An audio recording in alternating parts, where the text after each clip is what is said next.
मोहब्बत दंग दंग हो गया। दोस्ती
जाएंगे।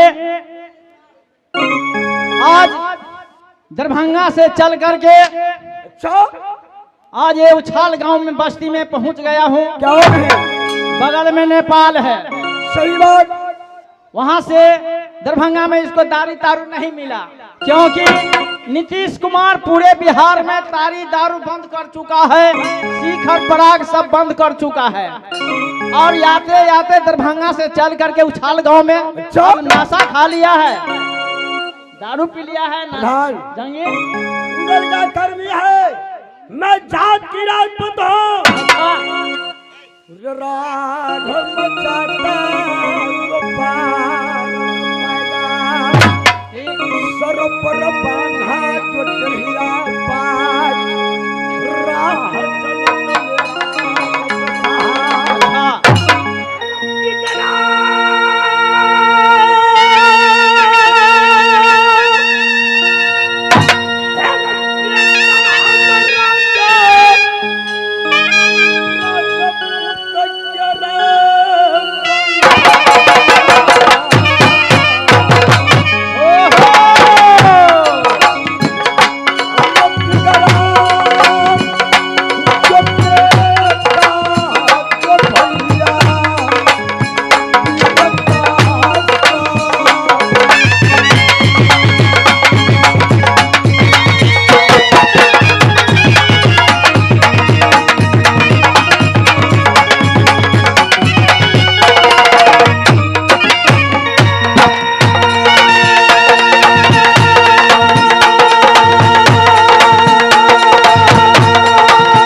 आज तू समाचार नहीं सुनाया, शगुन नहीं उचारा, कारण क्या है? जाएंगे शगुन उचारेंगे, सगुन उचारेंगे, सगुन उचारेंगे, सगुन उचारेंगे। आज उछाल लूटेंगे, आज नरार कोठी क्यों नहीं है? नरार लूटेंगे, मधुबनी जिला लूटेंगे, बगल में बासोपट्टी लूटेंगे। ठीक है। तो नासा राजपूत का खा काम क्या है रे? नासा खाने के बाद हर इंसान को मुंड बदल जाता है। न बाप को पहचानते हैं नशा खाने के बाद, न माँ को पहचानते हैं, न भाई भाई को नहीं पहचानते हैं, और भाई भाई में लड़ाई झगड़ा करते हैं। और वैसे नहीं होता है तो अपने घर वाली को हत्या कर देता है, फांसी झुला देता है। नशा में इतना गुण। चलो शगुन उचारो, सगुन उच्चारो। और नहीं।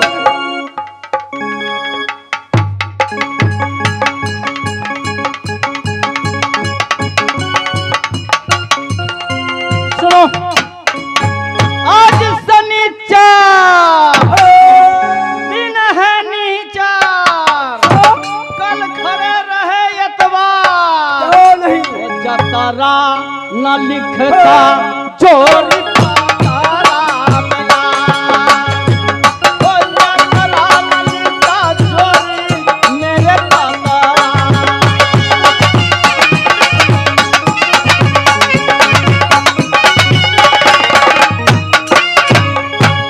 हो जतरा न लिखता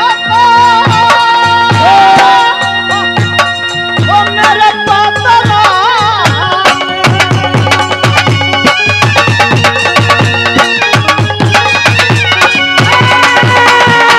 चोरी सुनो हमारी लता, बैठो सहोदरा हो मंगले कृपा।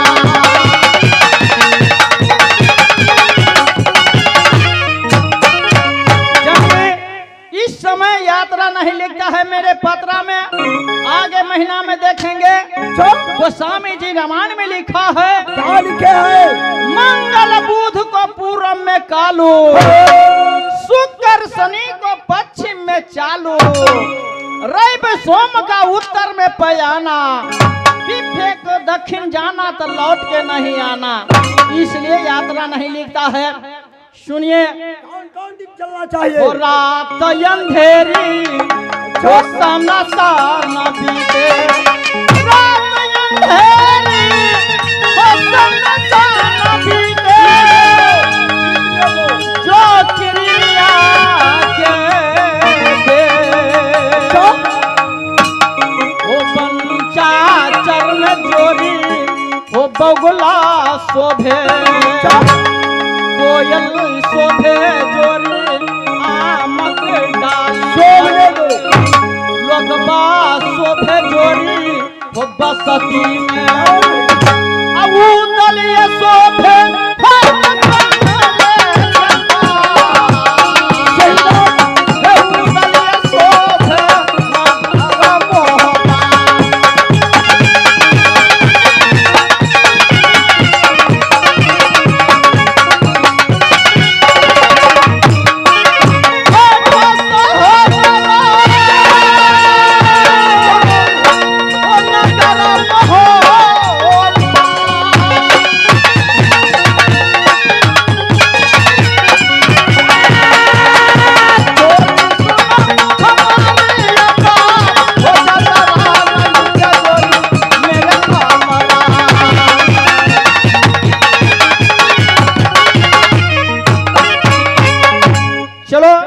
इस समय बंगले के पास, आगे महीने में देखेंगे। आज तंत्र बता रहा है कहीं का यात्रा नहीं है। मेरे पात्रा में कहीं का यात्रा नहीं है। प्रधान, जाएंगे तो मैं यात्रा से कहाँ चलता हूँ? कैसे?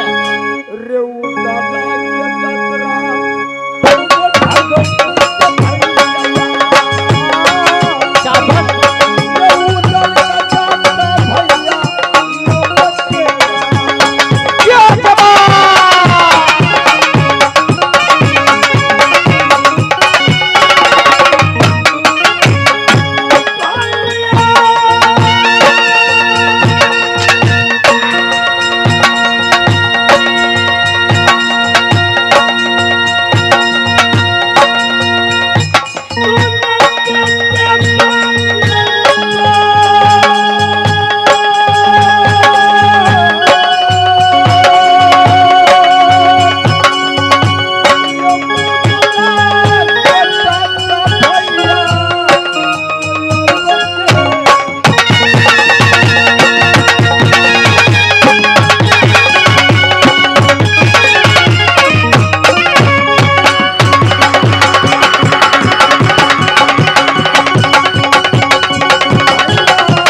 ये आ गया रामनंदन भाई जी। धन्यो इन रंगमंच से उन श्रीमान जी को मैं अपने 200 नौ जोड़कर प्रणाम करता हूँ। हे माँ माया, हे माँ दुर्गा, यस्य रमेश सबाई करना तो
बिना पत्र देखते हुए, बिना सगुन उचारे हुए न मुरन उपनयन होता है, न शादी ब्याह बिना लगन के शादी ब्याह नहीं होता है। इसलिए बिना पत्रा को यात्रा नहीं बनाएंगे। कौन दिन चलना चाहिए? चलिए कुछ दिन के लिए बंगले के पास। अच्छा ठीक है प्रधान, आपकी बात को मानकर क्यों नहीं उदल कुछ दिनों के लिए अपने बंगला पर उपस्थित रहेगा। दोस्त देवा यहाँ से हम चलेंगे, पुष्करनी नदी में स्नान करेंगे, माँ भगवती का पूजा करेंगे, फिर पूजा करके आएंगे तो अंधराज में जाना तो सही माता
आगे बढ़ जाएंगे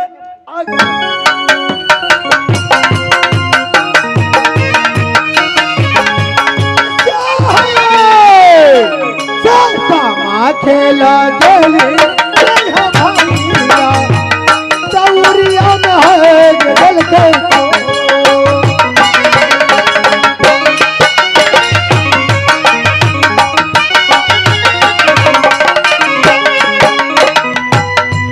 आज की होली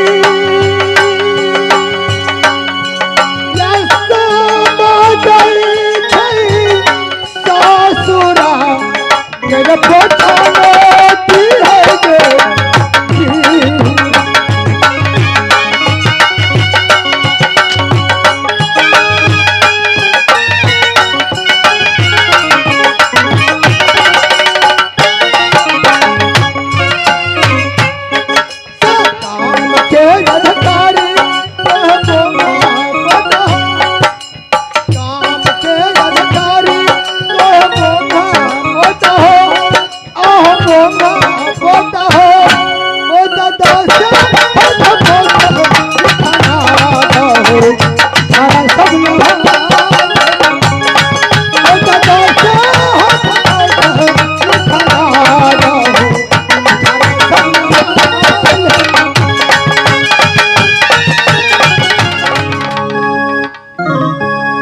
हेलो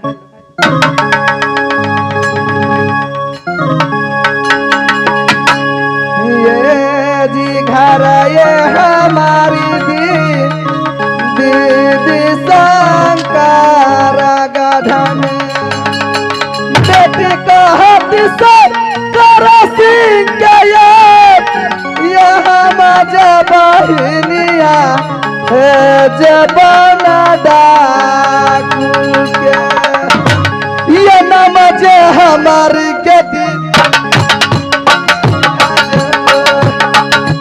नमज हमारी दीदी अबर खा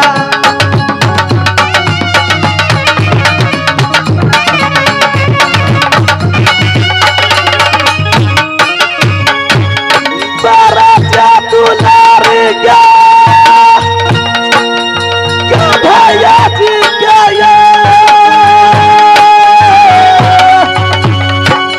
ये बड़ा ये दुलारी हम बहिनिया